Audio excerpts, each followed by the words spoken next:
Chairman, we are now live. Thank you very much. Welcome to a virtual meeting of the External Services Select Committee at the London Borough of Hillingdon. This virtual meeting is also being broadcast simultaneously on the Council's YouTube channel, Hillingdon London. The purpose of this committee is to monitor Council services and their performance within its remit and undertake in-depth reviews and witness sessions on topics, submitting any findings to the decision-making cabinet. My name is Councillor John Riley and I'm the chairman of this committee. First of all, some online housekeeping. Before we start, some important online housekeeping for everyone present. Please ensure any mobile phones around you are on silent and that any home listening devices, Alexa and so forth, are turned off. Please keep your microphone muted when not speaking and then unmute to speak. And as chairman, I will call on those to speak during the meeting.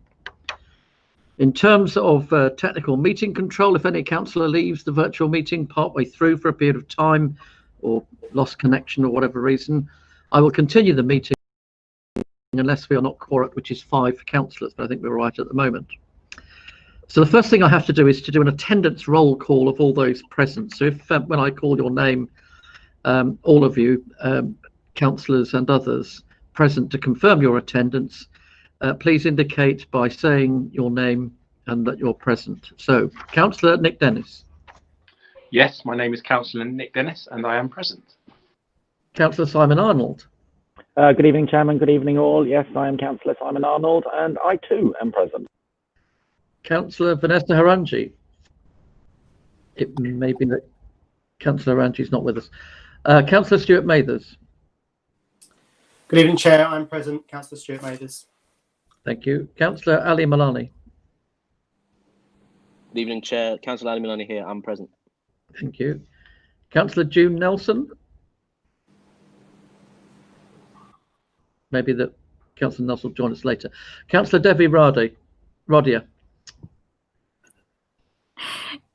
Good evening, all. I'm Councillor Devi Radia, and yes, I'm present. Thank you. Louis Aaron? No? Okay. Sarah Tucker, I know, has given apologies, I think. Richard Griffiths, Network Rail. Good evening, Chair. Richard Griffiths, and I am present. Thank you very much. Colin Prime, Network Rail. Good evening, Chair. Colin Prime, and I'm also present. Thank you. Toby Elliott, Network Rail. Good evening, Chair. Toby Elliott, and present as always. Thank you very much. Matthew Frost, MTR. Good evening, Chair. I'm present. Thank you. John Geary, MTR. Good evening, Chair. John Geary, MTR. I'm also present. Thank you.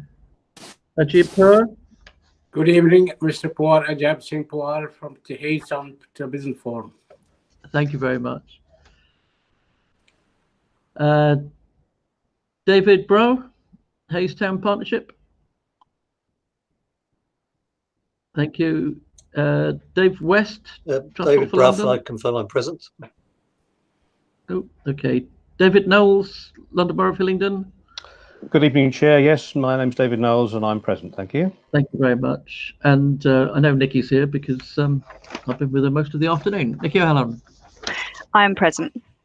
Thank you very much. All right. Well, we'll go through the... Chairman, before you move on, there's also Omar Zaman from MTR present. Oh, yes. Thank you very much. Thank you. Right. And good evening. Omar, and I'm present. Thank you. All right. We'll move on to the agenda. Apologies for absence, please. Chairman, I've had no apologies for absence from members. Okay. Item 2, declarations of interest in matters coming before this meeting other than the usual ones. Nope. Okay. Item 3, all items will be considered in part 1. I don't think there are any part 2 items. Item 4 is to receive the minutes of the last meeting, which everyone will have had, which was on the 10th of November of 2020, which was also a virtual live meeting. Did somebody else join us? No. Oh, yes. Okay. Anybody who was at that meeting on the last occasion have any comments or additions as far as the minutes are concerned of the meeting of the 10th of November, please? It may be that we pick up on some of those at the next meeting where we discuss health issues, because there's one or two things that we may need to just go back over. All right, well, let's get down to the main business, and it's Chairman, before you move on, the person that just joined the meeting, can they please confirm who they are and where they're from, please? Richard Storr is the name that's coming up.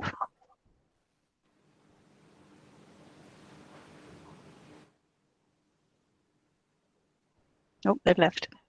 Okay, all right, thank you. Well, this is an interesting meeting in many different ways, not least of which because we've got quite so many people with us. But this was a topic concerning Network Rail, Crossrail, Transport for London, and issues concerning Great Western Line in Hillingdon that was raised by a number of members on the last occasion, so that we could get a much better idea and a much better grasp as to what was happening and the effects of what was and wasn't happening as far as rail provision is concerned. And I think what might be helpful is if our guests could give a very short but succinct view of who they are and what they do and how they fit in with everybody else, because I think that will help us to understand the different organisations and how they play a part in what we're considering this evening. So can I start with, I know there's three of you from Network Rail, and if there are different things you want to deal with, fine, but can I start with Richard Griffiths first of all, please? Only because you come first in the list, I suppose. And just help us with a little bit about Network Rail and how Network Rail fits within the topics that we're dealing with this evening. Well, absolutely. Good evening, Chair. Good evening, all. We've actually got a short presentation which is fronted by a section from Network Rail, and then is going to be followed by a section from MTR, and we'll explain both organisations and how we fit together as part of that presentation. If that would be useful. Yes, we it would. Introduce ourselves individually now, if that would help, but otherwise we'll get straight into the meat of the presentation, and hopefully if you just introduce yourself first of all and then go into the presentation, that'd be great. Sure. Well, I'll introduce myself because I've got the floor. I'm Richard Griffiths. I'm head of project communications for Network Rail in its Wales and Western region. So that covers the railway all the way from London Paddington down to Penzance and all of Wales as well. So any big projects which require communications, they would sit underneath myself in terms of communications. I'll pass over to my colleague Toby Elliott as well. Thank you very much, Richard, and good evening, members and chair. So yes, Toby Elliott, I'm head of Western Route Communications. If I just flick on one slide just to help with things. So Network Rail is a devolved business, and I basically look after the bit that goes down from London all the way down to Cornwall for the kind of day-to-day operations of the railway network. So stuff that isn't Richard's falls into my remit. I'll pass over to Colin.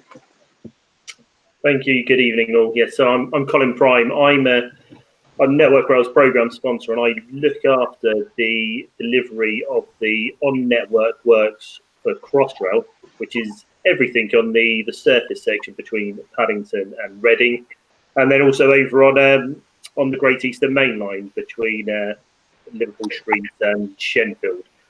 So I've got the full portfolio of all of the surface works, which butts up to the central section, which is being delivered by Crossrail Limited and TfL. So if I, Chair, if you don't mind me to crack on with kind of the differences between the two organisations.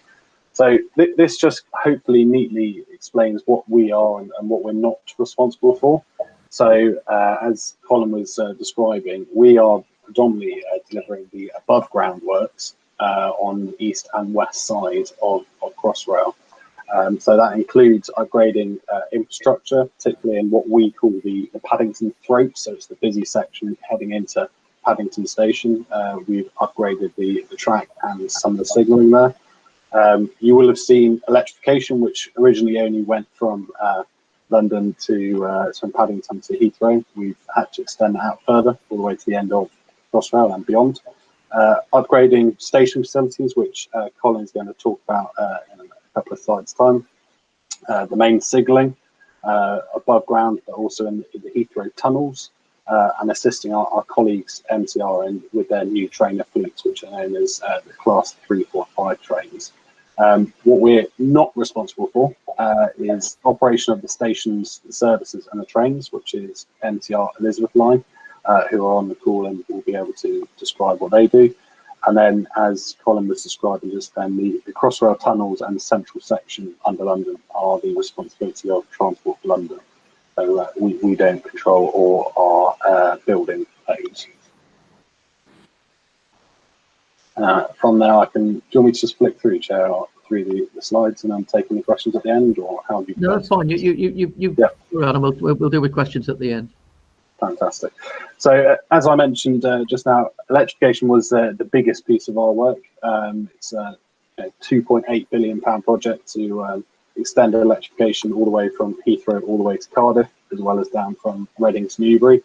I think it's well publicised that it wasn't the smoothest of infrastructure projects, but it is now complete. So as of January 2020, it goes all the way to Cardiff, but crucially for yourselves, it's providing a reliable service every day through Hillingdon and at the main stations, which will enable Crossrail to run, but also all the other services, and also enabled the new timetable, which came in last December.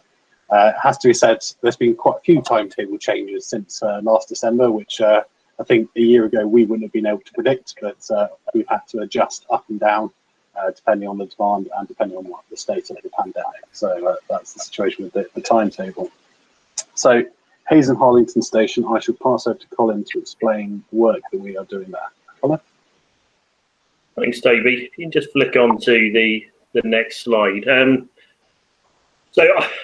First of all, I think sort of just starting with, I completely get a lot of frustration around the stations in Hillingdon. They have taken a long time to get to the position of being completed. I've been involved in this project for a number of years, and it's really comforting to see that, as you can see by the photos, and anyone who has been able to venture down there recently, that a lot of the main structure of the station is now taking shape.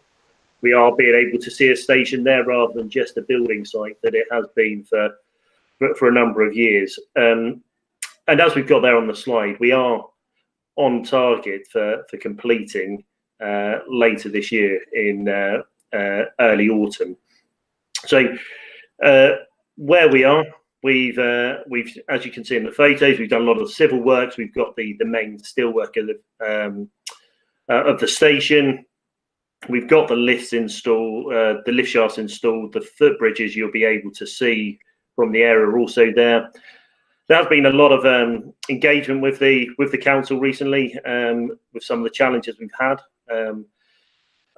on the actual physical works and how we've maintained with our contractor, who are hot teeth with the current situation. It's been a challenge, but it's been working well. We've managed to keep the programme moving with still maintaining social distances and all the impacts that have come about from COVID. So the station programme is, whilst it's taken a long time to get to this position, we've now got a clear glide path that will take us through to autumn of this year, where we'll start seeing this station really coming to life.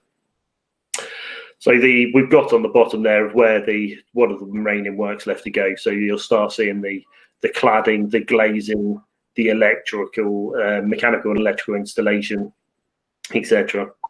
So that's a station. It's, as if you do get a chance to venture down there, you will see some of the sort of the progress that is being made there, which has taken a while. Go to the next slide, please, Toby. Richard, can I bring you in, please? You certainly can. Thank you, Colin.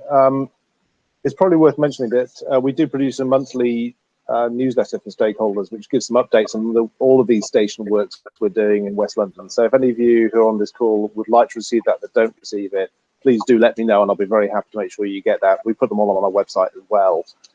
And that's just one of the ways we communicate with stakeholders and with the public as well about how these works are progressing.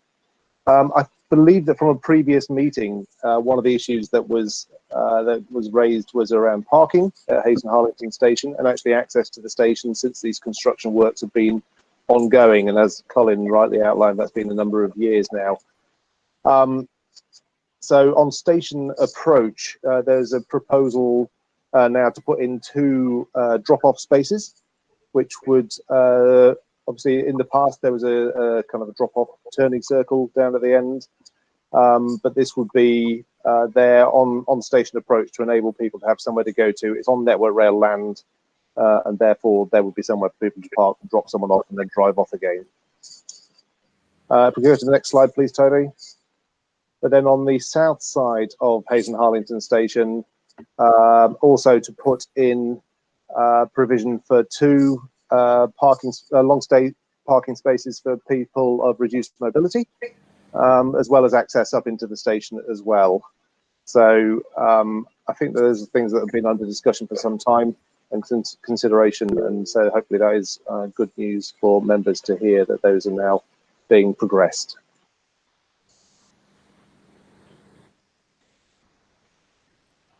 Thank you. Back to you, Colin. Thanks. So West Drayton station is further along our journey than Hayes and Harlington. We haven't had the same level of issues, but there have still been obviously some delays there. But it is really starting to take shape. As you can see from the photos, the main structure is there. We have the roof on, the lift shafts, the footbridges are all really taking shape, and we will start being the cladding very shortly. So West Drayton, whilst it's has been taking a while. We're still reporting that date of autumn 2021, and we are confident around that programme. Recognising again that the some of the frustrations that have been had here, I think working closely with MTR, which MTR will come on to shortly about how we've been keeping the station operational. I think we will be out of the public's hair towards the back end of this year. Next slide, please, David. Thank you, Colin. So I'm fully aware, having seen correspondence a year to 18 months about West Drayton, the station approach, that it's been in a poor state for quite a long time, and it was due to get repaired after Crossrail works were finished. But unfortunately, as you may be aware, a sewer collapsed beneath the road, and so it was more than just potholes. It was became dangerous for heavy goods to use the road. Early last year, we did some kind of temporary repairs to the road just to allow light vehicles to go on top of it, but we couldn't allow any heavier vehicles just because the road could entirely collapse. Thank you to Hillingdon. We took up your offer last year to use your contractors who were able to mobilise quicker than ours, and we funded that to do the investigation work, which happened across the summer and autumn last year. Although the sewer is not Network Rail's, and I think it's been going on long enough, so as Network Rail we've decided to take action, and so we put the contract to repair the sewer and the road out to tender. Gone out to tender I believe this week, so it means that contractors will be on site in the spring and will repair that road fully, including the sewer beneath it, because I think the people of Hillingdon need a road that can be accessed by the buses that need to use it. So hopefully that's some good news, if it is slightly frustrating that it's been going on as long as it has been. I think that's the last of the Network Rail slides, Chair, but we do have the MTR slides as well, so we can flick straight into those unless you want to break and have questions from Network Rail specifically. I think if we go on to the next slide and to the next presentation, and then we'll come back to questions overall. No worries, Jeff. Over to my colleagues in MTR. Hi, everybody. Thank you, Chair. Again, my name is John Geary. I'm Head of Customer Experience for MTR Elizabeth Line. I'm joined here by my two colleagues, Matt Frost, who's our Group Station Manager for the West, so from Paddington down to Reading, and Omar Zaman, who's the Station Manager that covers Hillingdon and West Drayton stations. So we thought it would be helpful in a similar and joined up way with Network Rail, really, to provide a general update and a little bit of context from our side around how our concession to operate TfL Rail and future Elizabeth Line services is working, and then go into a little bit more detail around some of the specific issues that I know have been raised for this session. So next slide, please. Sorry, the next one as well. So just an introduction to our concession. So sorry, it does get a little bit confusing with all of the different companies involved. We do very much work hard to be one team. I work for MTR Elizabeth Line. We were appointed by TfL back in 2014 to operate TfL Rail services and future Elizabeth Line services for London.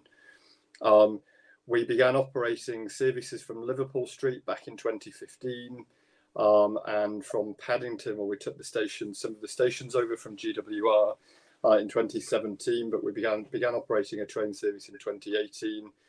Our contract is over 8 years, so that takes us up to 2023, and we have around 1,000 employees, mostly made up of our drivers and station staff here to operate the railway. So what were some immediate benefits from TfL Rail and from the concession model that TfL have applied here? So very much as part of the TfL model, staffing stations from first to last train. So all of the TfL Rail operated stations on the western section and on the eastern section have staff available throughout the day to help customers. There's also been a significant, from the get-go really, when we took over, a significant deep clean of stations and significant investment in stations. And I appreciate that the work at Hayes obviously being done, delivered by Network Rail, but the work at many of the stations on the West really, to really invest and upgrade those stations and make them fit for what will be a world-class Elizabeth Line service. One of the real focuses of our contract to run the railway for TfL, and I'll talk a little bit more about these in a moment, is around service regimes. So our revenue as an organisation is gained from delivering a great service for customers, as is measured across a number of different regimes, and one of those is punctuality of the train service, and I'll talk a little bit more about that shortly. We also have a dedicated customer and community engagement team, and again I'll give a bit more detail about those a bit later in the presentation. And next slide, please. Thank you. So those the service regimes that I mentioned a moment ago, our concession is built around the delivery of excellent customer service through a number of different performance regimes. 6 of the main ones are here. So the first one is around punctuality, so making sure that the trains run safely and on time. A number of mystery shopping regimes, making sure that we have the right people in the right places, doing the right things and in the right way to help our customers. Preventing fare evasion, and that's really important to us because it has a number of benefits. TfL doesn't make a profit. All of its income is invested back into the railway. So we obviously have a big role in protecting that revenue for TfL. Delivering excellent customer information to our customers, queue time of less than 3 minutes, and a number of different customer satisfaction surveys. So what do our results look like across some of those regimes? So first off the bat, we are currently, and have been for a little while now, the most reliable railway in the UK as measured by right time. So that's trains arriving at their end destination within 1 minute of when they're supposed to do, and all of the intermediate stations in between. 91% mystery shopper survey, so some really strong scores there around staff availability, staff helpfulness, staff knowledge. Fare evasion of less than 2%, so that's some of the lowest fare evasion rates in the UK rail industry, again protecting TfL's revenue. 75% of our customers are satisfied with information during disruption.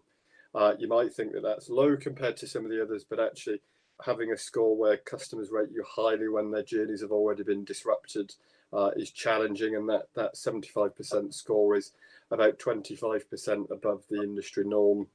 We serve 99% of customers within 3 minutes at all of our ticket offices, and we're the best metro operator in the UK as measured by the National Rail Passenger Survey. But with all of that, and that paints a very rosy picture, we're also very mindful that there's lots more work to do, lots more opportunity, lots happening on the West, lots happening with investment of stations, lots more going on at Hayes, lots more going on to open the Elizabeth line. So still a great deal more to do. This is just the slides, forgive me, just of some of our colleagues celebrating our NRPS scores. Next slide, please. And for this one, we just thought here sometimes a picture paints 1,000 words, really. This is from one of our completed stations on the east. And I know we've had some of our western stations now completed, and Hayes is very much work in progress. But this is a completely newly fitted out station, brand new customer information screens on the wall there, staffing stations from first to last train.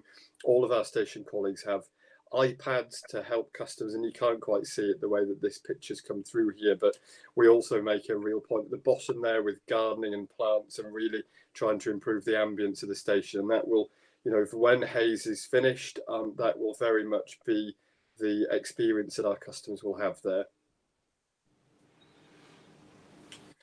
So then just moving over to my colleague Omar, who is the station manager for Hayes. So just talk you through some of the questions that have been raised around access. Hi, good evening, everyone. So what I wanted to discuss with the slide that we have at the moment on the screen is the thought process that goes in place when there's any sort of construction work around the station. So taking into account customers and the way they move around and how we do that in the current pandemic as well that we've got. So currently, as it stands right now, one of the entrances at Hayes and Harlington is closed on station approach. So this was proposed to us in November 2020, and this left me to then explore how we're going to get the customers to travel through our stations in a safe manner, as well as under the current pandemic is keep them in a safe distance from one another too. So what I've got on the screen right now is just an idea of how we're moving customers around onto the platform. So there's a single point of entry, which is a staircase on the left-hand side of the image. And then we have the green arrow, which shows customers entering the platform, and then a yellow arrow showing how they exit the platform, keeping them away from one another so that so social distance can be maintained. And also then utilizing the fact that there's two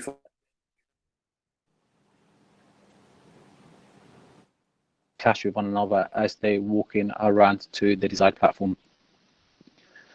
If you can go to the next slide, please, Toby. Thank you. And just in a bit more detail in terms of what that looks like. So yes, there is a slight bottleneck at the entry exit point of the platform. And what we take into consideration here is what we can do in terms of giving additional staff to usher them through the platform in a safe manner, but also encouraging the social distancing. But also we communicate with other staff around the station to ensure that we stop customers from either entering the platform or leaving the platform, so that if there is a crowd of customers, they can be dispersed in a safe manner. So whenever there's any sort of project works or any sort of disruption to customers, what we tend to do is look at the safest way possible to move our customers around within the stations, but also we tend to give additional resource with staffing levels increasing to ensure that there's help out there and keep them moving in a safe manner with help around. Next slide, please, Toby. So along with looking at the layouts of the station in terms of how we move how we move customers around and passengers around. We look at the publicity side, so it's about what information we can get out to the passengers as soon as possible. So as soon as the closure has been announced with Network Rail and myself at the station, I then work with our publicity team in terms of looking at what posters we need, what information is on that poster, is it as accurate as possible with as much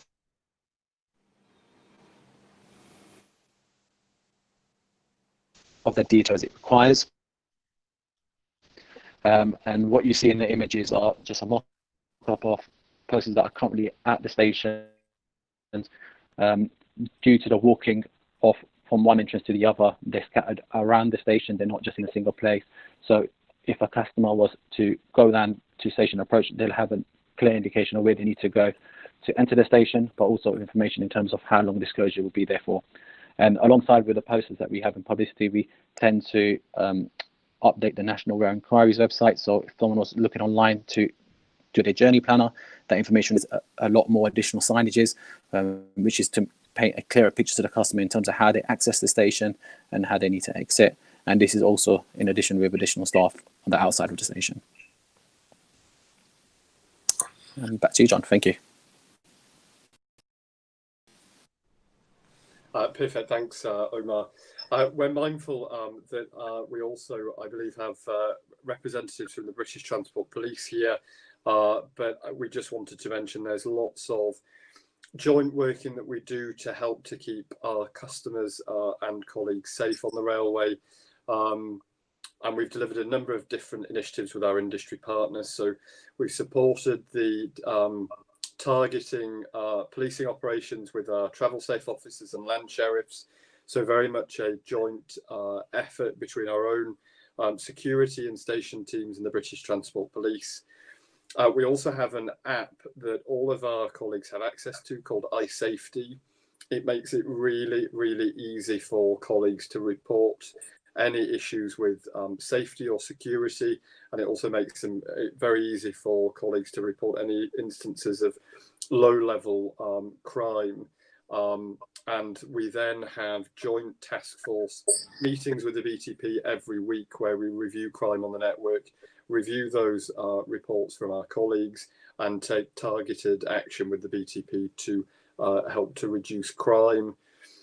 We've also delivered enhanced training to our land sheriff teams, and I should mention actually our land sheriffs are a joint initiative that we have with Network Rail, where we provide enhanced security and some customer service along our route with our roving patrol team.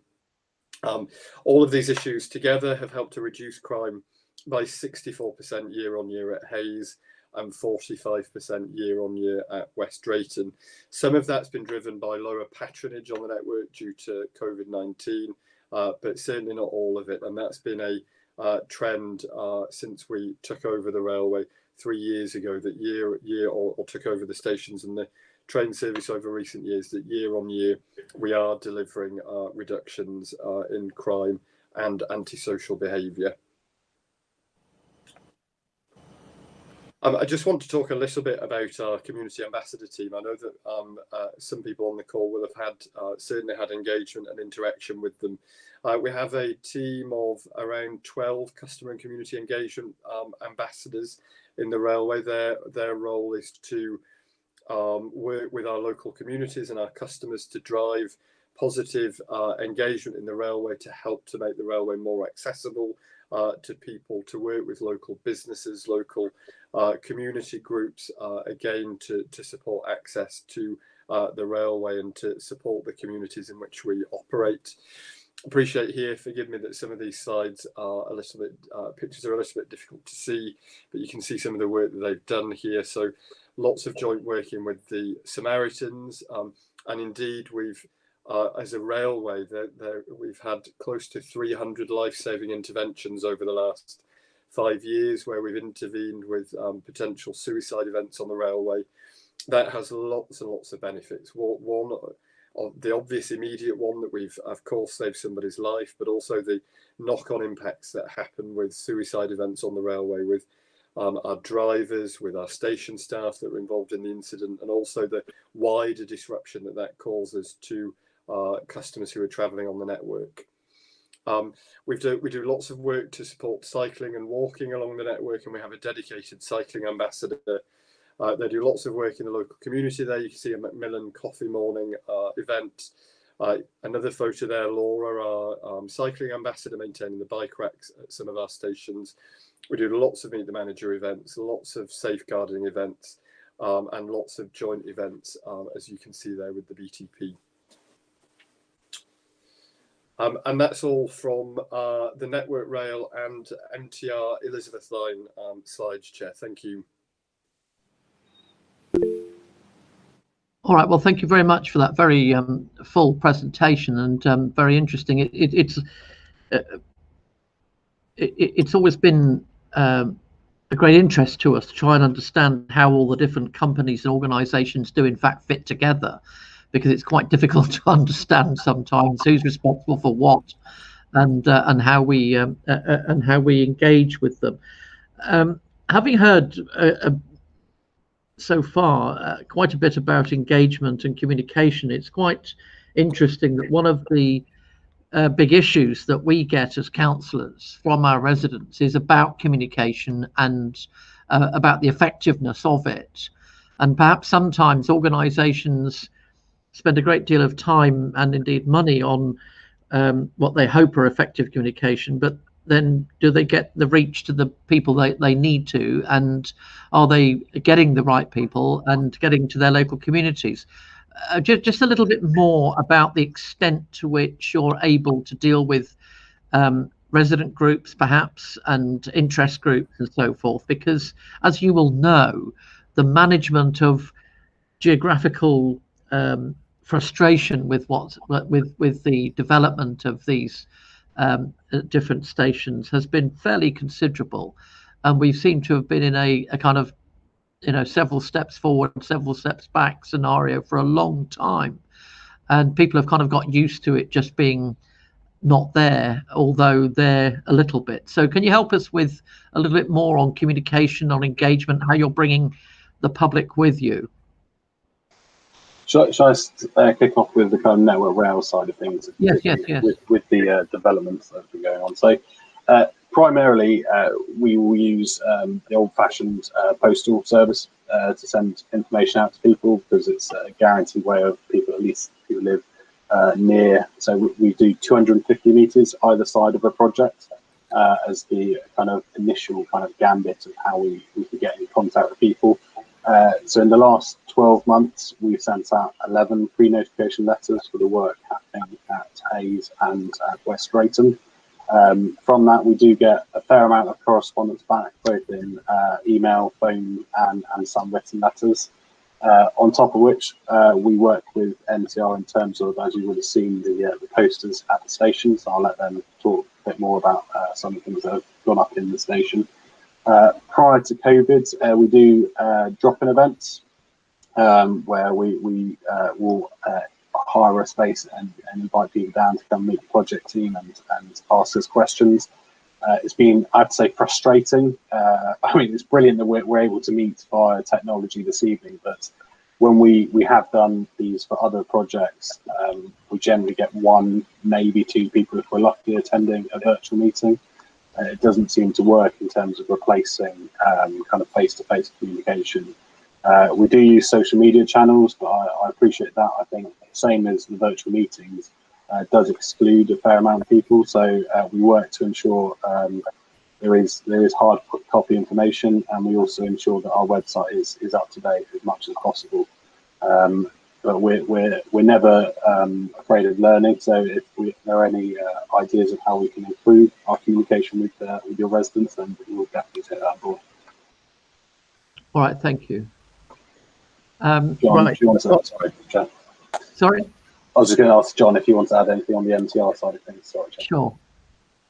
Yeah, no, thank you, Toby. And just building on what Toby said there, our role at MTR Elizabeth Line is very much in making sure that at the station we have the right communications in place, whether that's posters or our staff, talking with customers or announcements at the station, and very clear signage and comms about any rerouting that's happening at the station, or the closures to the entrance, for example, that we've seen at Hayes. We also work very closely with Transport for London, who manage for us the kind of wider comms, whether that's emailing customers directly, social media, the TfL Customer Services Centre.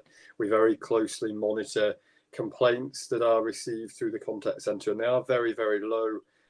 We receive very few, if any, complaints in relation to some of the station works that we've had at Hayes, but very much reaffirming what Toby said there, really, that, you know, we do appreciate that there is, of course, more to do. There's a lot of work happening. If there is that feedback, then there's obviously opportunities for us to improve. So again, we're very open to suggestions for how we can make that happen, really. All right, thank you. I've got Councillor Arnold and then Councillor Radia. Councillor Arnold. Thank you, Chairman, and thank you very much for the presentation. It was very full, which is great. My question is sort of in two parts. The first is, I understand that both Hayes and West Drayton are severely delayed from their original construction dates. I think we're a couple of years over when they were originally meant to be completed. So my first question is, why is that? And the second part of the question is, you said on your slides that you hope to have a certain element of tasks completed by the autumn of this year, with these other tasks that are still remaining. When do you think all the tasks will be completed and the stations will fully be completed? And finally, when will the Elizabethan line actually open? Because again, a lot of residents have moved into this area. There's a lot of new constructions around the two stations, and people have bought properties there on the basis that it will make a quicker commute into London. I know it's a bit not the point at the moment during COVID, but when do you expect it all to be completed? Thank you, Chairman. Yep. Hi, it's Colin Prime here. I'm happy to take those questions. So just taking the second one quickly. So the stations, and I'm being from Network Rail, I'm not going to be able to fully answer when the Elizabeth line is going to be open. We do have a TfL colleague on if necessary, but I think it's been quite widely reported sort of some of the timescales that the new TfL commissioner is aiming to hit to get the central tunnel section open. I think one of the key messages is that whilst these stations are in delay, and absolutely there's no getting away from that, they will not be stopping the opening of the Elizabeth line. We're still being able to manage the service, keep the service running. So there may have been some slight confusion on the slide. So come November of 2021, November or autumn 2021, so we're looking at a September date of opening both of those stations. So they will be completed. They will have the step-free access available, the new ticket offices open. So those activities that were on the slide are everything that we're planning on doing over the next 8 to 9 months. So come September of this year, we will have those stations where passengers will now start being able to use the new facilities on both of those West Drayton and Hayes and Harlington station. And coming sort of right back to your first point, that yes, these stations have been, there's no getting away from it, have been in significant delay. There was obviously the initial delays all started around the redesign, and we worked really hard with the boroughs, Hillingdon and also the London Borough of Ealing, to change these designs to get them into a place that is going to really benefit the local community. That took a bit of time, but then since then we have had some further design issues. We have had some further contractual issues that have added quite a significant delay into the programme. However, we are now confident that we've overcome those issues and we will be getting these stations complete over the course of this year. All right, thank you very much. Councillor Radia. Thank you, Chairman. I think the most striking thing for me was finding out that the MTR contract ends in 2023. I think that on current estimations, the central portion of Crossrail, the central tunnel, should I say, is due to open in 2022. And I guess what's concerning me is that if I were to be a cynic, MTR could be carrying out their operation in a way that is suitable for the passenger flow that is current. But when the central portion through central London opens, the volume of passengers will increase dramatically. And there is a possibility, although I'm sure it may or may not be the case, that MTR might not win the contract after 2023. And from I guess thinking about business interests, I wonder what the incentives are for MTR to be running their operations currently in a way that is sustainable for the long term and for the anticipation of higher passenger numbers in the future. I hope that makes sense, but I'm able to clarify if I'm not clear. No, I think it does make sense. Thank you. I think probably the best way of answering that is just linking back to the early part of the presentation that I delivered, really, that our contract to operate TfL rail services and eventually Elizabeth line services is entirely built around customer perception and customer service and the reliability of the railway. So MTR don't receive any fare income from ticket sales or patronage. It's all built around our service regime. So that's running a railway that's reliable for customers. It's delivering high levels of customer satisfaction through the customer satisfaction survey that's independently run by TfL. It's driving fare evasion on the railway that's lower than 2%. It's delivering mystery shopper surveys with our colleagues that are higher than 92%. And those measures are entirely the way that our contract is built. So whether the Elizabeth line opens, when the Elizabeth line opens in early 2022, those regimes will apply in just the same way that they do now for the railway in its entirety. So I very much, and also very much our ambition as MTR is, the Elizabeth line is, of course, such a high-profile railway. Our absolute aim is to deliver what we hope will be an industry-leading experience for our customers, and that's very much our focus, really. All right, thank you. The gentleman in the middle whose screen says unknown. Sorry about that, but you've got your hand raised. Mr. Poor. No, it's not. No, I know, Mr. Farr. Okay. No, I've got my hand. I've had my hand raised for about 15 minutes. Right, I didn't get your name. David Bruff. Oh, David Bruff, of course. Sorry, it just says unknown on your screen. Sorry. Oh, right. Sorry. That's okay. Yeah, I just wanted to clarify whether I can actually make some points other than just ask questions, because I've come prepared to raise a number of issues. Sure. Yeah. Yeah. So shall I start just by explaining who I am?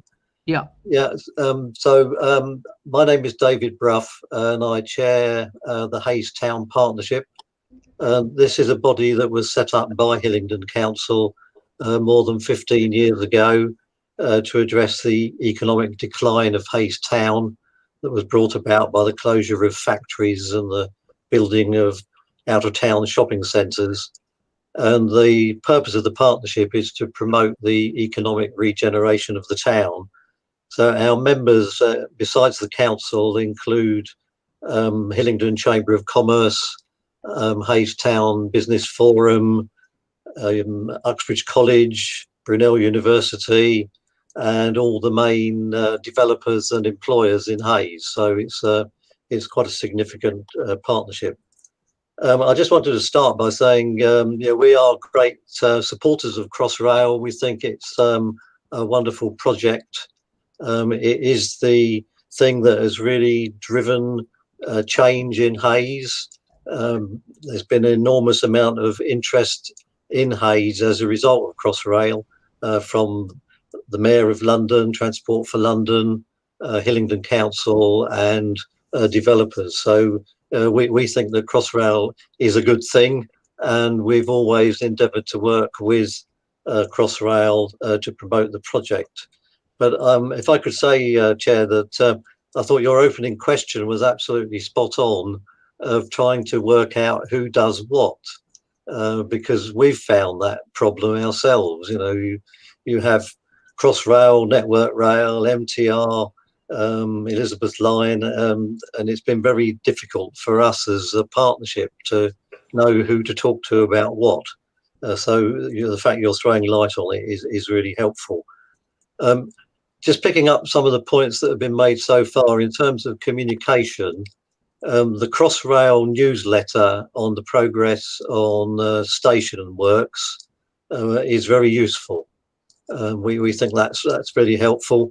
I produce a weekly email news bulletin that goes to nearly 500 local groups, businesses, service providers and individuals in Hayes Town, and I send them that newsletter. So it's one way of communicating, which is good. I think that the contractors and Crossrail have done a reasonable job in keeping local residents informed of the work, because very disruptive in terms of noise, as you indicated. Some of the work that's gone on at Hayes Station, certainly over weekends and at night time, has been severely disruptive for the people living in High Point Village. But I think I've always made the point you have to break eggs to make omelettes, and I think they've done their best in keeping people informed. But the main issue I wanted to really take the opportunity of raising tonight, if I could, is one that was referred to in the initial presentation, and that is the arrangement for dropping off passengers and picking up people from the station. I don't know if all the committee members know the layout of the station, but it's always been the automatic place where you would drive a car in to drop somebody off or pick them up, is what we now call station approach, down the side of High Point Village. And it's become well, it's not just become, it's over a number of years, it's been a real problem, this, because for some reason the land was sold by Network Rail to Ballymore. Ballymore now have it as a private road, and they have enforced a very strict regime about people entering that road and trying to drop people off. And you get fined £100 if you do that. And we've had numerous complaints from people in Hayes about that whole process, because they employ a man to stand there all day with a camera photographing you. And even if you're doing a 3-point turn, you get £100 fine. And the thing that we find most frustrating as Hayes Town Partnership is that we've not been able to really engage with all of the organisations that you've invited tonight on finding a solution to this problem. What's happened as a result of the complaints, and the local councillors have been particularly effective in highlighting this, is that Ballymore have now put up better signage to warn people not to go in there. But our point is really that if we're trying to get a good, welcoming experience for people coming to Hayes, it is not a good experience if the first thing that happens to you is you get £100 fine for picking somebody up from the station or dropping them off. What we've heard this evening. Okay, let me just pause you there and ask our guests who would be the best either organisation or person that we can talk to, that Mr. Brough can talk to, in order to be able to deal with this, because it's clearly a very significant frustration, let alone the fact that it would appear to be something no more than natural to want to have that facility to be able to drop people off. Who's going to be the best organisation to talk to about that?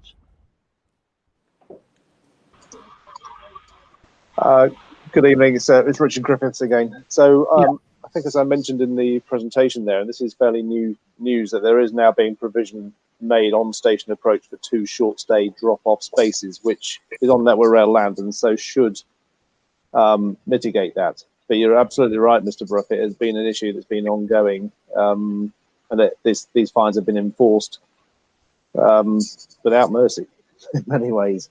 So it is a challenge. So hopefully what we're saying in terms of providing those short stay drop-off spaces will make a big difference to people who are dropping off to the station. Omar, I don't know whether you have anything you would add to that as the station manager. Thanks, Richard. Yeah, so this is pretty much hot off the press at the minute. So it's currently in design stage. It is something that's high on not just my agenda, but everyone else's agenda that's related to the station in terms of how we can fulfill this.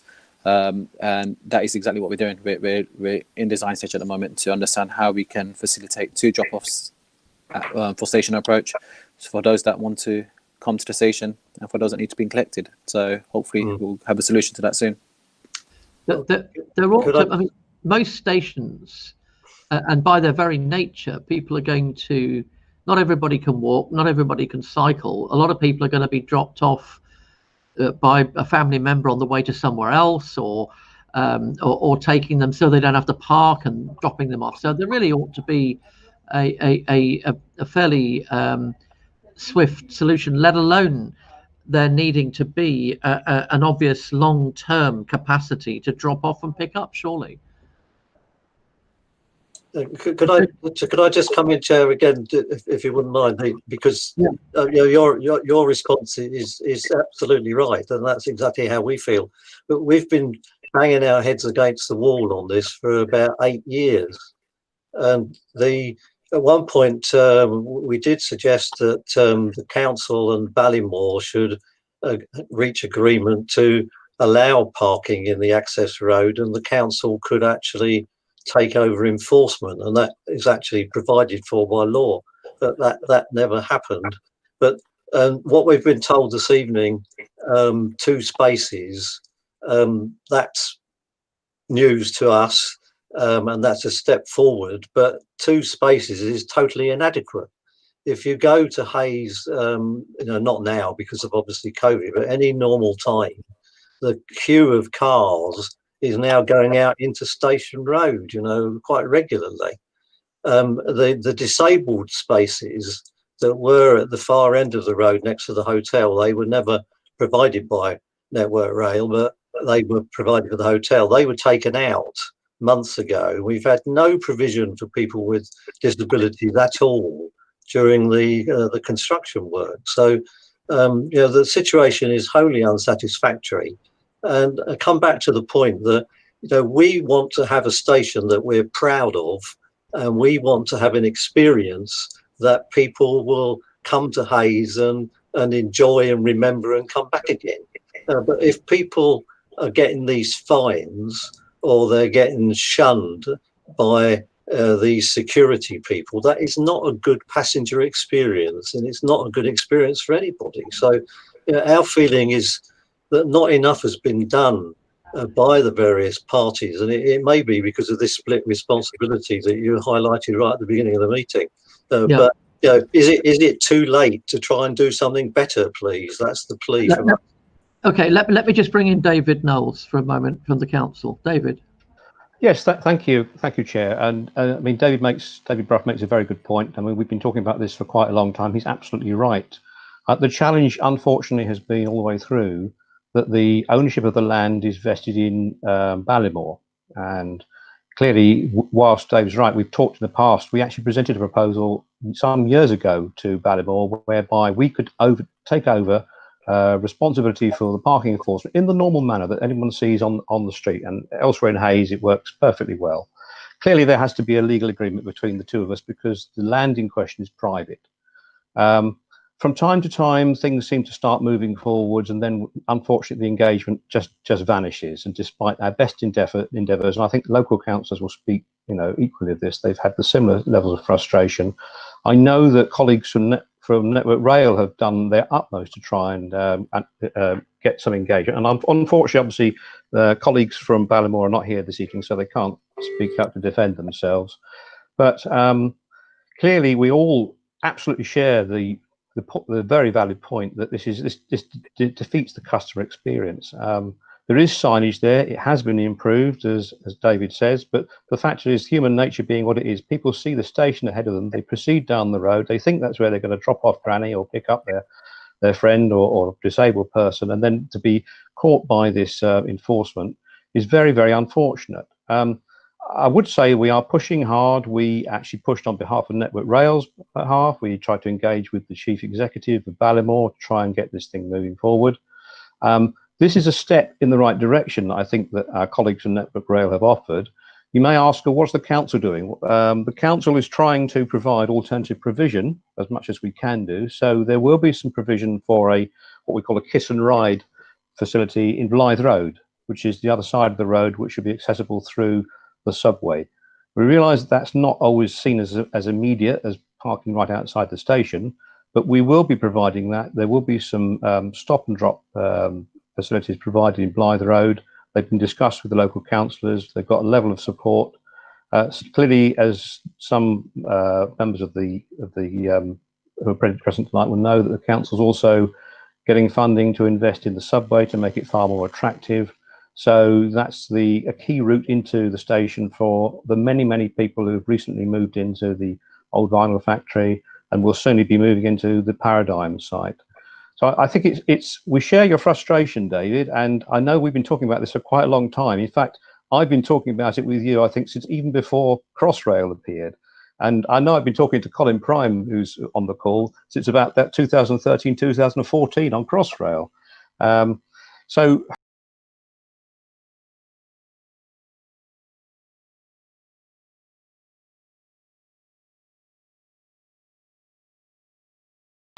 we are doing our best to try and ask reasonably why they're not doing anything. I think there's several reasons for that. One is the matter is that they are dealing with other issues to do with the Ballymore development, which I don't think I need to go into this evening, to do with the building itself and some issues that are faced by people there.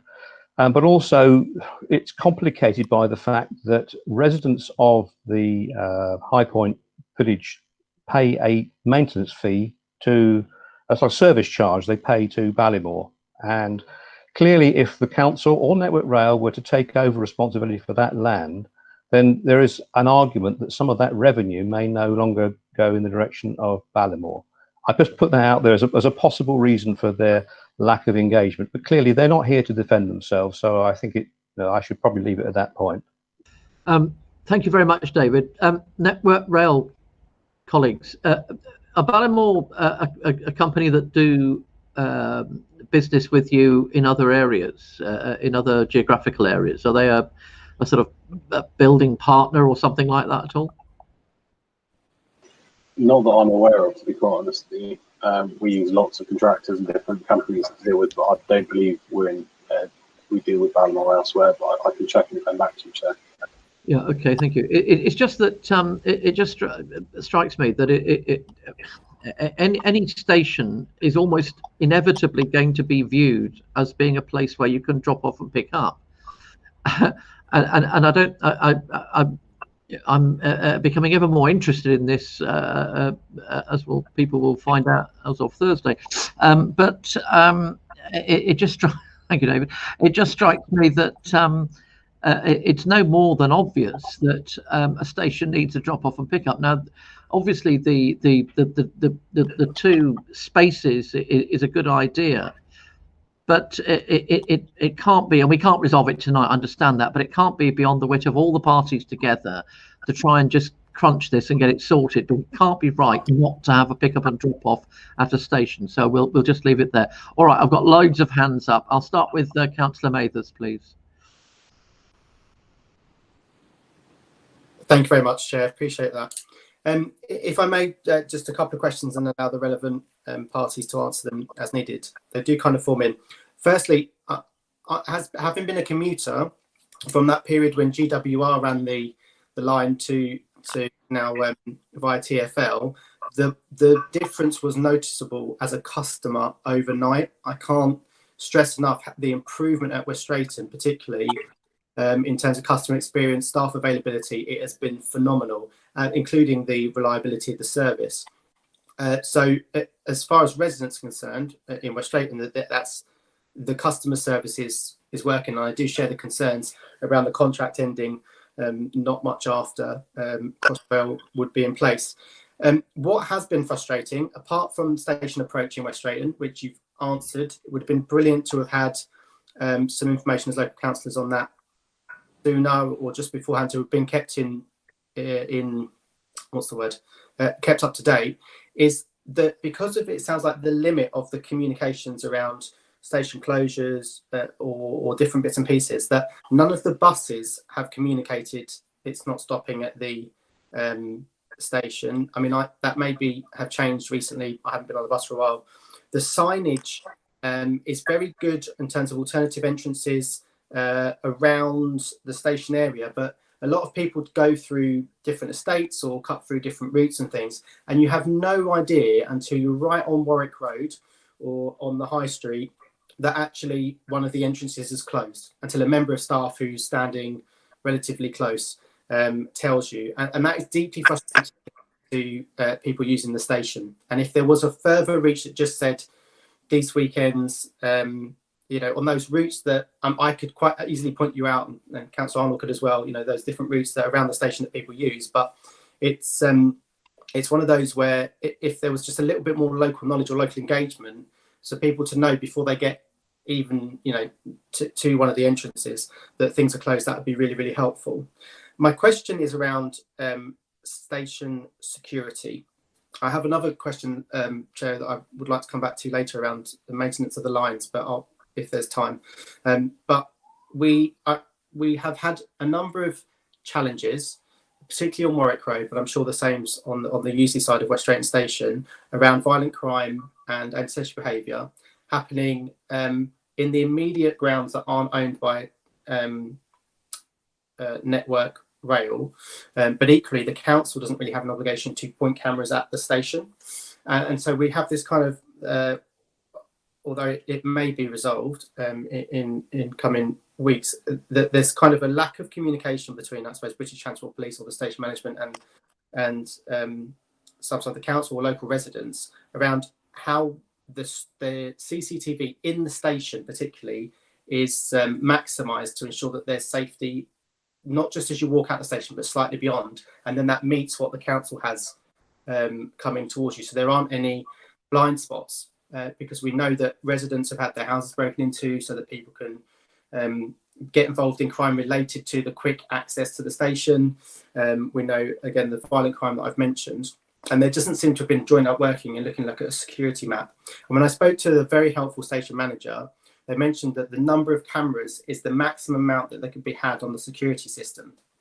And I wondered if, as part of the development, if that joined up working going forward, but also if there was an opportunity to increase within the station and work with the council CCTV team to make sure there's better coverage and more cameras, just because one of the things that does put people off, particularly in winter months, is a perception that the station is unsafe because it's not well lit, accessing it, or in surrounding roads as well. Also pretty good in West Drayton and Useley, but also that any violent incident or any incident of crime just takes away public confidence. And so I'd be interested in see what's being done. The extra presence is great in terms of staff, but the staff aren't, you know, on the streets nearby, and it's a coordinated approach. Chair, if I leave it there, I would appreciate being coming back to around maintenance of the railways. Okay, no problem. Who can take those things? I can take that. Chair, if that, or Matt, were you about to? I'll hand over to Matthew Frost, GSM for the West. No, it's all right, John. You go. Okay.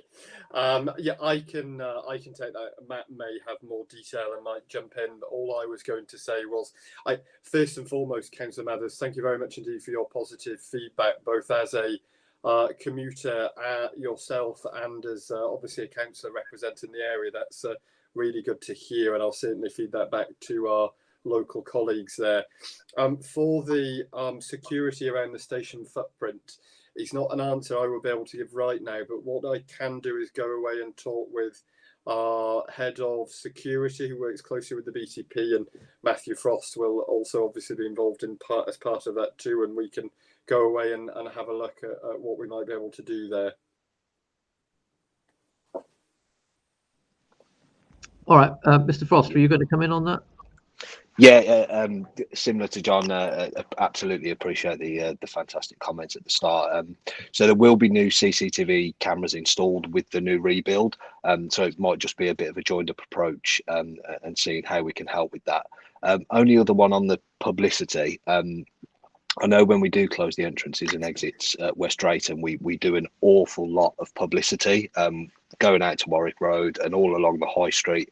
I think I spent a good half a day walking up and down it just to make sure that we hadn't missed any corners and it was all in the right place. But if your members are almost telling you that it might be better off served somewhere else, I'm happy to take Councillor Mather's contact details.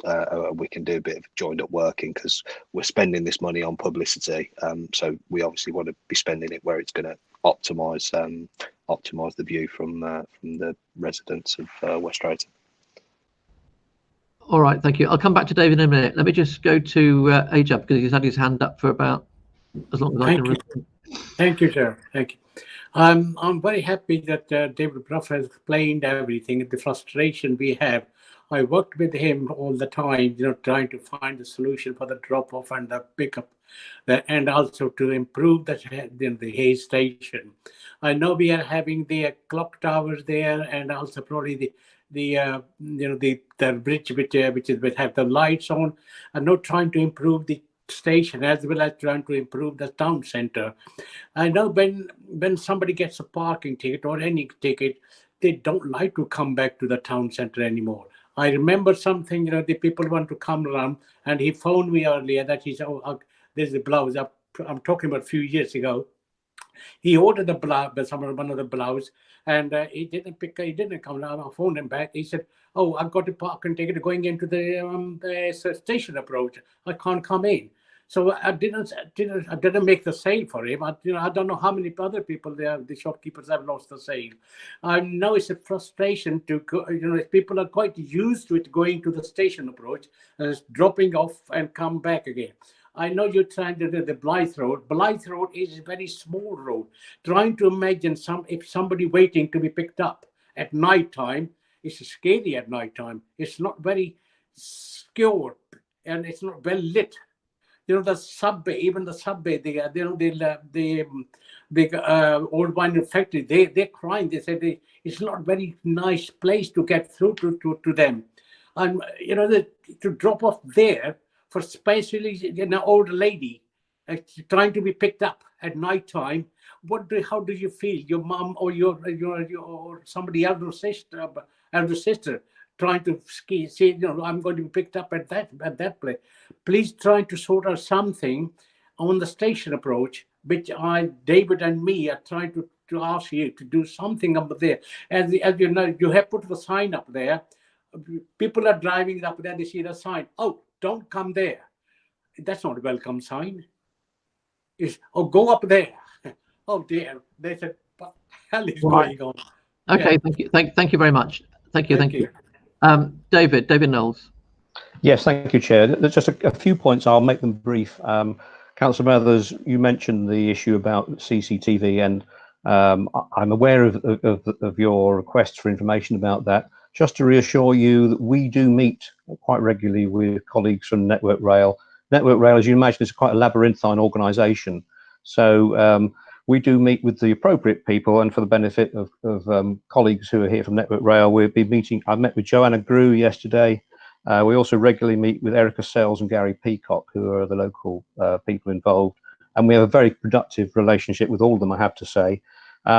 The issue about the integrating of the CCTV is a very well-made point, and it's something that we have raised with them.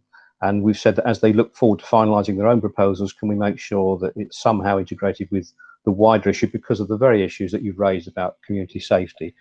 On the same topic of community safety, to Mr. Puar, I would say to reassure you, Mr. Puar, the proposals at Blythe Road and the subway will be dramatically different from what you see at the present. A lot of the area on the Blythe Road side, as you'll probably be aware, has opened up dramatically because of the development that's taking place with the Paradigm housing development. The subway itself will be lit. There's going to be some sounds modelled on the legacy of the HMV stereo inventor, Mr. Blumlein. It's going to be well lit and will be far more attractive. And also, we suspect, because the sheer nature of the changes that are taking place further up the road, you've got all the people coming to the old vinyl factory. The sheer volume of people that will be going through there will make quite a difference, I think. In the past, part of the problem is people didn't want to go through there because they felt it was dank and dark and lonely. So it's something we're trying to do. We're not saying it's the ideal solution or the only solution. We have been pressing with Network Rail colleagues. They mentioned the possibility of improved provision in the car park that a lot of people just don't even know exists on the southern side of the railway. So that's a positive step as well. The issue with the two small parking bays at the top, you want my honest opinion, it's far from ideal, but it is an opportunity that is being presented by Network Rail on their land. We would like to see something far more, and it may be that the council, perhaps, Chair, if you are mindful of the fact that you will have there will be some changes, I think, to cabinet structure, and perhaps new cabinet members may be appointed in the near future. Maybe we might wish to have a discussion with them about whether they wish officers to approach the various parties anew and see if we can make some try and encourage Ballymore to engage with us. I think that's probably enough from me for the moment. Chair, could I just add on to the end of that, if possible?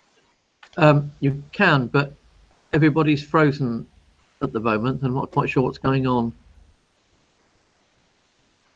Nikki? There's nobody frozen. There's what? There's nobody frozen, mate. Nobody? There's nobody frozen. Oh, isn't there? It's just your screen. Oh, okay, all right. I was just going to add on, Chair, that I absolutely take the points on that David's made, particularly about Network Rail being like a labyrinth and trying to get to know who to speak with. It's part of the reason. So Joe Grew, who David mentioned, is what we call our industry program directors. What that means in plain English is we've appointed a single point of contact for different areas across our patch, and they will be your absolute point of contact for anything going forward. So I think this is hopefully a good start in terms of at least we've got 2 spaces, which is better than 0. But it's definitely not the end of the discussion. And Joe will be your point of contact to take that forward and absolutely support kind of speaking with Ballymore or anyone else to try and kind of get the best solution for passengers. Okay, I think it would be helpful because of what David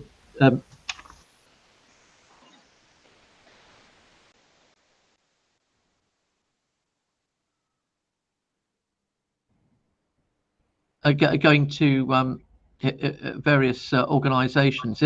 If either Richard or Toby or somebody could put together some sort of responsibility and business scoping chart or something that shows us, and in particular shows residents and resident organisations like the one that and business organisations like the one that David Brough represents.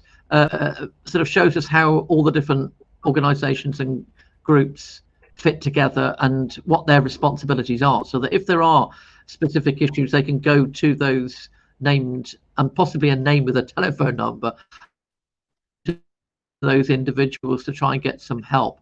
Or, and I know David Noel tells us obviously that the councillors talks to Network Rail frequently, but whether or not there's any merit in having a sort of communications liaison group of local associations and the different organisations. So at least there's I don't know what's going on. I haven't done anything. I haven't touched anything. It's I think in response to what you said, Chair, can you all hear me? I think we can, yeah. In response to what you're saying, absolutely happy to take on board putting together a kind of who to speak to sheet of the West. I think the way I could describe it from across our organisations. I'll speak to TfL and MTR and produce that for you. And then equally, we can provide someone if you have a coordination group that you wish us to attend. Not a problem at all. All right, that's great. I'll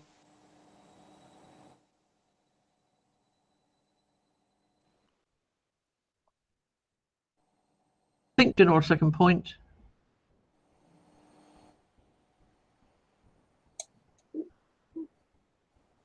We can't hear you now, Chair. Okay.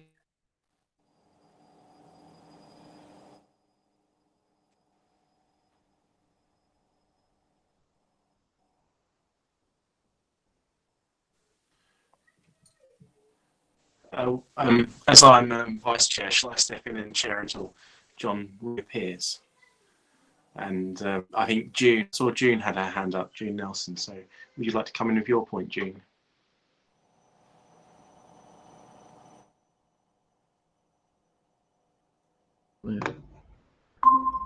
Oh, hello.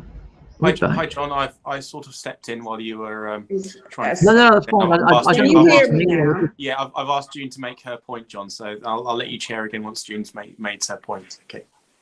Can you hear me now? Yes, June. I'm having some problem with my camera, so you won't be able to see me. That's okay.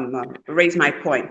My concern was to do with the parking facilities at Hayes and Harlington Station. I know it was mentioned that Blight Road will have access for anyone who wants to use the station going through the underpass. But my main concern is the people with disability, because I was one of those residents who used the area, and twice I had to pay two lots of £100 fine for using the area. But my first was unaware that there was a camera there. I didn't realize that I was in a private road until I got the fine at home. The second time, when there were two disabled bathing, and I was dropping off my disabled cousin at the train station, and I was booked again. Now, I know it was said that the disabled parking space is no longer there, but at the same time, it's a main station for Hayes. And even though the council is negotiating to use Blight Road, that particular road is an entrance to the station. Why can we not have access, even though negotiations going on? I think it's absolutely terrible. Not only residents, but visitors to the area is being penalized because that road is non-acceptable. It's not acceptable, not to us, not to any road user, or not to anyone who use Hayes and Harlington Station. It's not going to give us a good reputation at all. So please, during the negotiation, please get people heads together so that they can come to something that is workable for the community and any visitors that's coming into the area. All right, thank you, Councillor Nelson. Can you all hear me now? Oh, good. We seem to have refreshed ourselves. How lovely. All right. I was asking Councillor Radia if she had another point, because I think she was hoping to make another point earlier on. Councillor Radia, can you hear me? Oh, yes, I can, John. Well, it's okay now. I think it's fine. The moment's gone. It's okay. Oh, okay. All right. Councillor Mayfield, then you had a second point. Thank you very much, Chair. Yes, I wanted to talk about, so we've spoken about the stations quite a lot. I wanted to talk about the bits of track in between the stations that border residents' properties. And particularly, I know that we've had a couple of battles in supporting residents to work with Network Rail to have litter, fly tipping removed, to challenge vermin and other incidents where residents have struggled because of the land owned by Network Rail next to their property. And I just wondered, maybe out of the remit of everybody here, but just how communication and results, actions, can be improved for residents in Hillingdon who live along the railway line, and not just immediately because of the land, but also nearby, where there are issues such as fly tipping or vermin, etc., on Network Rail land, or even sometimes just damaged boundaries or other bits and pieces. I'll take that first. Okay, Chair. Thank you, Councillor Mothers, for the question. And I think you're actually spot on. No one wants to live in an area, particularly, where there are rats or there are bits left there for them. I think in the past week we haven't been as good as we could be in terms of clearing up. And has to be said, in the last year with lockdown, we weren't able to do some of the rat traps that we would normally do, partly because those contractors weren't classified as key workers, so they weren't able to go out and do the work. Our contractors were able to go out in November to set up more traps, and it is something that we are going to try and keep on top of. The main thing that we need to kind of work on is in terms of food waste, whether that's from our railway, so if any of our teams are out and about and dropping food or litter, or if it is in the local area. That's the main thing that is attracting the vermin, and we want to get rid of them as much as you. But in terms of improving, it is something we want to do so that residents aren't having to put up with rats and not particularly nice environment around where they live.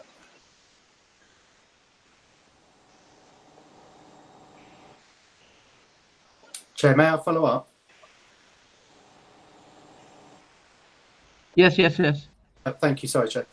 So just to emphasise my point again, so it's also things such as trees and damage there.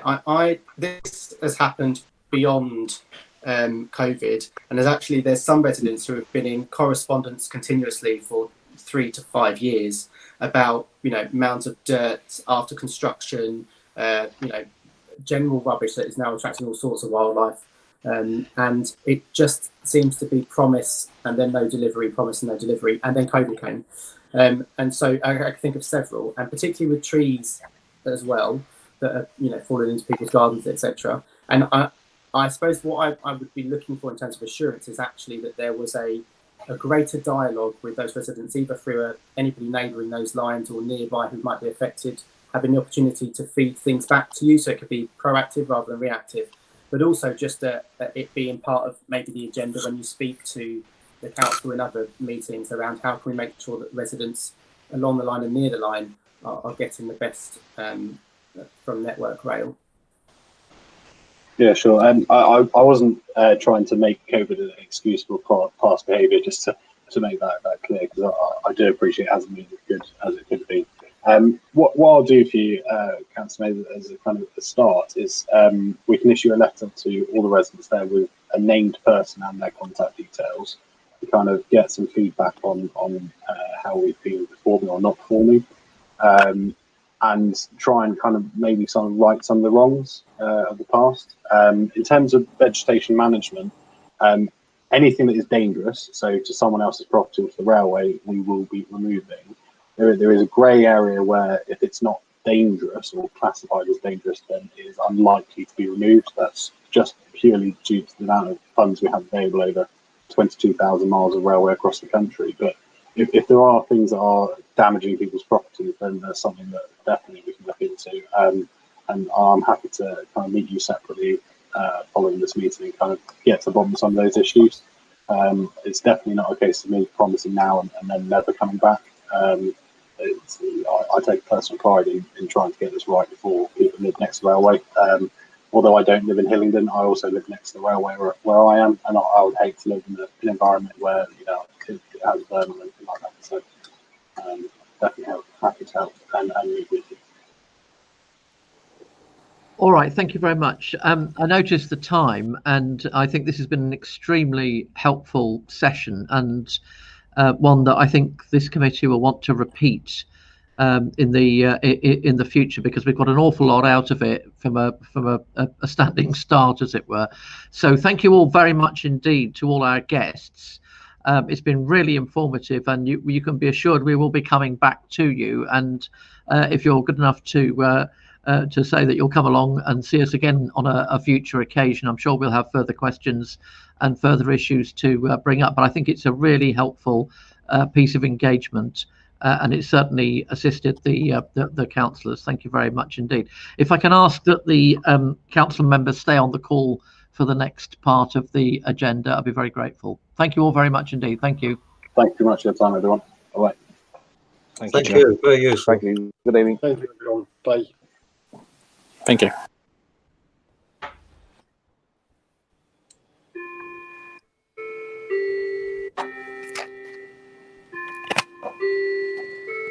I don't know whose clock. Oh, right. Okay. Excellent. Nice chimes.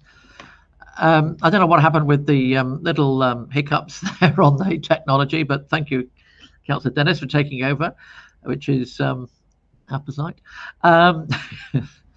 But so here we go. In fact, I'm going to ask Councillor Dennis to deal with the next bit, which is the work programme, together with Nikki. So if we start with Nikki first, and then Councillor Dennis can pick up on a few other issues that I know he'd like to raise. Thank you, Chairman. Okay, so our next meeting is on the 9th of February, and just need to check with members that they'd be happy for it to be virtual. Things don't look like they're going to change anytime soon, so if you're happy, I'll change that to a virtual meeting. In paragraph 3 of the report, it mentions about the programme of meetings for 2021-22 and about it being considered by Council on the 14th of January. You may have seen the agenda for the Council meeting on the 14th of January, and it's not on there. Because of changes to the administration, we are actually going to be taking it to the Council meeting on the 25th of February instead. So it's going to be a bit of a delay on the actual dates for next year. The next meeting for February, we had agreed at the last meeting that we receive an update on infection prevention and control measures at Hillingdon Hospital. This is in paragraph 8. And it was mentioned at the last meeting as well about the effectiveness of the flu vaccination programme being considered at the meeting on the 9th of February. Do I have anything else? At the next meeting, we are also looking at having a Hillingdon Hospital update and post office's update. I have mentioned previously about it being quite difficult to get the post office to attend. However, in this particular instance, they've been incredibly forthcoming and are happy to attend the meeting on the 9th of February to provide an update on the provision of post office services in the borough, which will include obviously the lack of post office services down in Heathrow Villages. The other very short report that I'm expecting to come to that meeting next month is on the GP pressures. So the review that was undertaken last year, year before, and I think the report actually went to Cabinet last year. That the update on the implementation of the recommendations will be coming to the meeting next month. It will be a very short report just to provide an update to members on what's happened in terms of actioning what was agreed. That's it from me. Thank you. Thank you. Councillor Dennis. Yes, thank you, John. Well, first of all, I suppose if everyone would have noticed, because we've all obviously read our council papers, unless we have a sort of Trumpian type revolt in the council chamber virtually on Thursday, which is possible, mind you, virtually makes it a bit more difficult, I suppose, to have a storming of the what, I don't know. This will be John's last meeting as chair, which is I think worth noting, because as he has chaired excellently today, even with the technological mishaps that we had, I think I've been on this committee for 5 years now, and I think it's absolutely enjoyable and worthwhile, and we do some really interesting things and talk about things that our residents really care about, like today, for example. So I think John's done an excellent job in chairing it. So we'll note it officially next week, next time we meet, just to say thank you. Also, apparently, I'm going to be taking over as chair, which will be fantastic. So not completely confirmed yet, so you never know what might happen. But if I do take over as chair, I spoke with Nikki last week, and I've got some ideas for the next 4 meetings I want to run past people and see what people think. So on the February the 9th one, of course, we'll have the post office update, which we had a very interesting meeting on that about, I can't remember when time just merges into, but it was a really good meeting. I'm not surprised they want to come back, because I thought it was a very excellent meeting. We asked some really good questions, and I think it was useful all round. and obviously the GP pressures report, a short report on that would be good. But my first proposal would be to sort of scrap the two other things we have on the agenda, which is Hillingdon Hospital update and Hillingdon Clinical Commission group about the flu vaccination, and instead do a sort of special investigation into the COVID vaccination, which I think is a lot more pertinent to our residents. And by the 9th of February, really it should be coming together, and the different centres should be set up, and we should have sort of data, borough level data about what's going on. So to get the different sort of agencies involved, obviously it's run by NHS Hillingdon, but maybe the GPs, and obviously Hillingdon Council is involved in certain aspects of this as well. So I think that would be a more useful thing for us to do. Then I propose on the 23rd of March, we keep the crime and disorder, of course, but leave at the moment the space just in case you want to do anything else, particularly health related, because obviously things are changing at the moment. And having spoken to Nikki and seen what we've done last year in terms of the sort of quality accounts on the health aspects, we think, or I think anyway, that possibly a better use of our time, because we did, in a sense, we did the online stuff very well last year. But what I'd rather do is, because so much stuff is happening with Hillingdon Hospital at the moment, I think one of those meetings, ideally the one on the 28th, should focus purely on Hillingdon Hospital NHS Trusts, and that should be split into two parts. The first part is the more positive part, hopefully, which is about the new hospital programme, where they're at. But the second part is the question on their performance this year and how others have rated them, which would be the more negative parts. And I think because they're obviously the major health providers in our area, and they've got two massive things going on, obviously the new hospital, which hopefully will be great, but also, to be honest, their performance has been really poor this year, and that comes on top of poor performances in previous years. So I think they deserve a full session from us on the 28th. And then what I would propose on the 29th of April is that we have the others in, but to give more of their normal reports rather than the sort of longer quality account reports. So just a sort of general sort of catch up. So this is my idea for the next 4 meetings. Any views on that? Please come, Stuart. Or June, yeah, go June. Yeah, I agree with your proposal, the first lot about the hospital with the vaccine and stuff. I totally and absolutely will support that we get a breakdown on what's happening with COVID, what's happening with our community, and how it's being dealt with. And also, in the midst of that, if we can get a breakdown of the BAME residents, what is the percentage of admission and percentage of deaths, so that we can look at the whole section of that. So I totally support that. Brilliant, thanks, June. We'll have a look, see if that data is available. I know the government have promised from tomorrow to make it more sort of borough based, so hopefully that will happen. Stuart, you had your hand up as well, I think. Yeah, thank you. I'll do the thank yous and the congratulations if all goes to plan on Thursday next time. But personal thank you, John, for your welcome. I just wanted to say, I personally totally agree with you. I'm just really concerned about knowing in advance if there's any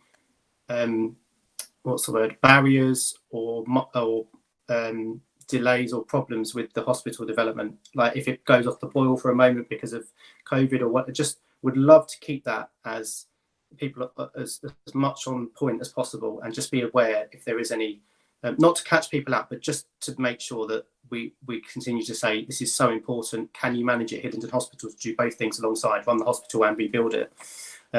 So I don't know if we've ever had like information reports, just like a summary from them, just saying it's, even if it's just a written report that just said it's all on track, just to make sure that they know that we every other month almost we want to hear, even if they don't have to attend in person. If you felt that was useful, if not, I'm happy to let it go.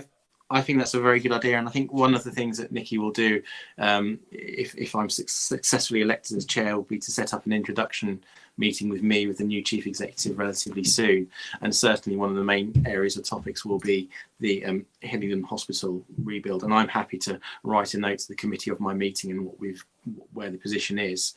And I know, I think it's sort of as a research project for me and Nikki as well to do something that we can send by email just to see where things are at, I think is very useful, because you're right, because we haven't heard much of it recently, partly because obviously there's been so many other health related issues going on, but I think that's good. Yeah, and I think that's a good idea. Right, did Simon, I can see you. I'm on the iPad, by the way, so I don't see you. Sorry, yeah. I completely agree with Stuart. I think the Hillingdon Hospital having regular updates. Is there a way we could actually be emailed a progress update sort of every, I mean, I know you said, Stuart, every couple of months, but almost every month? Yeah, I mean, that's something you could potentially bring it up with them when you have your meeting. Yeah, I mean, that's definitely something I'll bring up with them, and I think yeah, no, definitely. I think we'll see. Yeah, and obviously the more information we get, the better we can sort of hold them to account when we have our meeting with them. But yeah, I'll see how regular that can be. Right, is anybody else? I can't see the people. Well, I can see. Nick, I was just going to say that yeah. One of the other glorious tasks you'll have, if all goes well, is that I've been having. I mean, as the committee knows, we can't do everything at the meeting, so. In addition to, for example, the Mount Vernon cancer meetings that I've had outside of the committee cycle, we have monthly meetings with Jason Sees, either on the phone or Zoom, or in the old days face to face. And prior to the appointment of the new chief exec, as you know, Jason was sort of standing in, and his role now is sort of head of hospital development for the new hospital, and yet he isn't the chief exec, which is just madness in my book. But we have been having regular contacts with him, and then the idea would have been to have passed that on to you in terms of what he said. But unfortunately, most of what we've been told has been much more around, how can I put it? It's not that it's stalling. It's just that it seems to be taking a lot more time than we'd anticipated, and maybe not more than we anticipated, John. Well, not more than we'd anticipated. That's for certain, but a lot more than others maybe. But there's a very deep growing concern about the fact that yet again the NHS has managed to, and I mean no disrespect, has managed to put in place a management team that has no experience with building hospitals. And, you know, at an early stage, we said to them, Councillor Palmer, myself, and others said to them, look, what you need to do is to go out and recruit an all singing, all dancing person who has built a hospital. There's plenty of them around. They don't necessarily like sticking in one place because they like that challenge of building hospitals, and have that person either as the chief exec or some other senior executive role, and let them be the guiding light. And you know, that just hasn't happened, and it's really disappointing. And what seems to be happening is that they want to build a building so they can point at it in 5, 6, 7, 8, whatever it is, years' time, and say, look, we built a hospital. The real problem, and this is something that Councillor Palmer's looking at in very great detail, is how the thing is going to work, and how it's going to work in the community, and how it's going to work with GPs and dentists and all the stuff we've been talking about for goodness knows how long. Jason's very keen on continued engagement with this committee, because he values the sort of stuff that we do. But they put a lady in, it is a lady, isn't it? Yeah, in charge now as the chief exec, who is very good at what she does in community public health side. That's much is clear from the reports from Richmond, but you know, she doesn't have any experience with this significant change program, and yet again the NHS has managed, I think, to let us down. So we do need to keep their toes to the fire. However, finally, can I just say this? Of course, this is my last meeting, and I won't get a chance to speak to you as a group again. It's been an absolute privilege to lead this committee. We've done some incredible work over the time that we've all been together, and raised the profile of this committee to such an extent that, as you all know, our fellow professionals in the health sector, and indeed the police, but very much in the health sector, want to come and talk to us and want to come and get our views on things, and they really value the input that this committee gives. And you all give rigorous and exceptional service to this committee, which has elevated it to a very, very high standard, the envy of many other local authorities. And believe me, when I go around the country, as I do with LGA work, I'm astonished that they know about us, but they do, because other professionals who mix with ours tell them about us and about how tough we are and about how demanding we are, which is fantastic. It's been a privilege to work with you. I'm very grateful to you all, and I know that you're in extremely safe hands with Councillor Dennis and Councillor Radia going forward. So thank you so much for everything that that you've done. Brilliant. So yeah, doing in terms of the Hillingdon Hospital stuff, certainly we'll aim to get you a written update before the February meeting. So you know, we can discuss that a little bit afterwards if you want to, with the state of play where it is now. But in terms of generally the work programme forward, does everyone think, obviously no one said that my proposal seems to be bad, so hopefully, unless Nikki says it's undoable, which obviously, if Nikki, you're okay, if you think you can do that, Nikki, that's absolutely fine. I just do have one query though, which is in relation to the update on the effectiveness of the flu vaccination programme, which I was going to get from Hillingdon CCG for the next meeting. Given that I'll be contacting the hospital for an update on the development of the new hospital and getting a written update for members for the next meeting or before the next meeting, would you also like me to contact the CCG to get an update on the flu vaccination programme for a written update for members prior to the next meeting as well?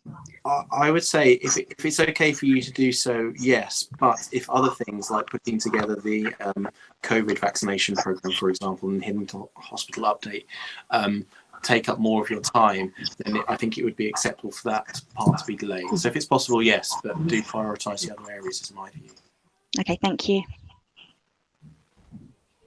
Great. Well, that's everything from me for now. Can I just say good luck to all those who have all the changes that's happening with the new incoming team. Thank you very much. And all the best, John, in your new position. Thank you very much. Thank you. Well, in the great tradition of the two Ronnies, there is one final thing, of course, that I have to thank Nikki. I mean, I could not have done this job without her. She is spectacularly clever, knows everything there is to know about the health economy and everything else that we do. And she's just the most brilliant democratic services, I was going to say support, but it's far more than that. Her knowledge is extensive and incredible, and I couldn't have done this job without her. The number of times that I've been nearly late and we've been on the phone when I'm in the car on the M4 and she's telling me what's going to happen, or more likely telling me off anyway. But thank you to Nikki so very much. And unless there's anything from anybody else, I think I can close the meeting. Thank you, John. Thank you so much. Okay. If I can just ask members to remain silent while I stop the stream.